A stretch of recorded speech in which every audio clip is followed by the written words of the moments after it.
Buenos días, ladies and gentlemen. Bendecido miércoles. Como siempre, damos gracias a Dios por todo lo que nos da. Le damos gracias por la salud, por el techo sobre nuestra cabeza, por el alimento sobre nuestra mesa. Le damos gracias por la familia, por los amigos, por el empleo, por los estudios, por los proyectos. Le damos gracias por su inmenso amor, por su paciencia, por su misericordia, por ese gran sacrificio que hizo para el perdón de nuestros pecados. Damos la bienvenida al Espíritu Santo para que sea Él el que nos dé el entendimiento sobre lo que estamos por aprender. Continuamos con el estudio del libro de Habacuc. El primer capítulo del libro de Habacuc introduce el conflicto teológico mediante una estructura dialogal cuidadosamente construida. La exégesis del capítulo revela que el profeta no actúa como un mero mensajero, sino como un intercesor que confronta a Dios con la realidad moral del pueblo. El texto comienza con una queja legítima no con una acusación irreverente, lo cual establece el tono correcto para interpretar el clamor del profeta. Habacuc abre su oración con una pregunta que expresa persistencia y agotamiento espiritual. ¿Hasta cuándo, oh Jehová, clamaré y no oirás? Y daré voces a ti a causa de la violencia y no salvarás. Exegéticamente, la expresión ¿hasta cuándo? Esto está en el capítulo 1, versículo 2. Indica una experiencia prolongada, no una reacción impulsiva. El problema señalado no es teórico, sino concreto. La violencia domina la vida social del pueblo del pacto y la intervención divina parece ausente. El profeta no duda del poder de Dios, sino de la aparente falta de acción frente al mal persistente. El diagnóstico se profundiza cuando Habacuc describe la condición jurídica y moral de Judá.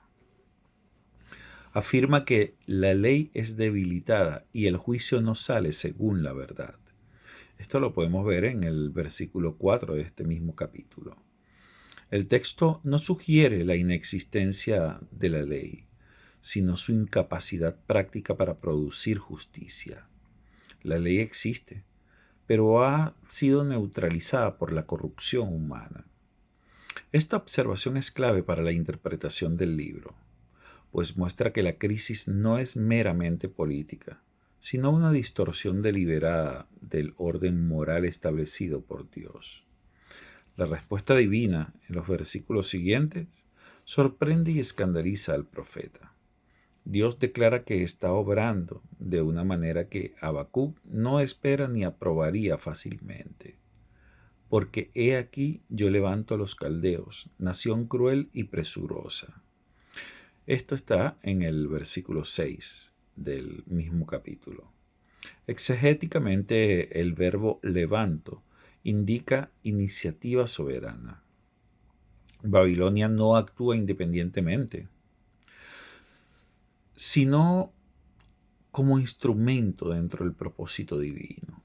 Sin embargo, la descripción de los caldeos como crueles y presurosos subraya la gravedad del problema teológico que se avecina. El texto enfatiza el carácter arrogante y autosuficiente del poder babilónico. Habacuc registra que su justicia y su dignidad proceden de sí mismos. En el versículo 7 podemos ver esto. Esta afirmación revela una cosmovisión donde la fuerza define el derecho y la autoridad moral se origina en el poder humano. La exégesis de este versículo es crucial porque confirma que Babilonia no es presentada como una nación justa, sino como un imperio profundamente opuesto al orden moral de Dios.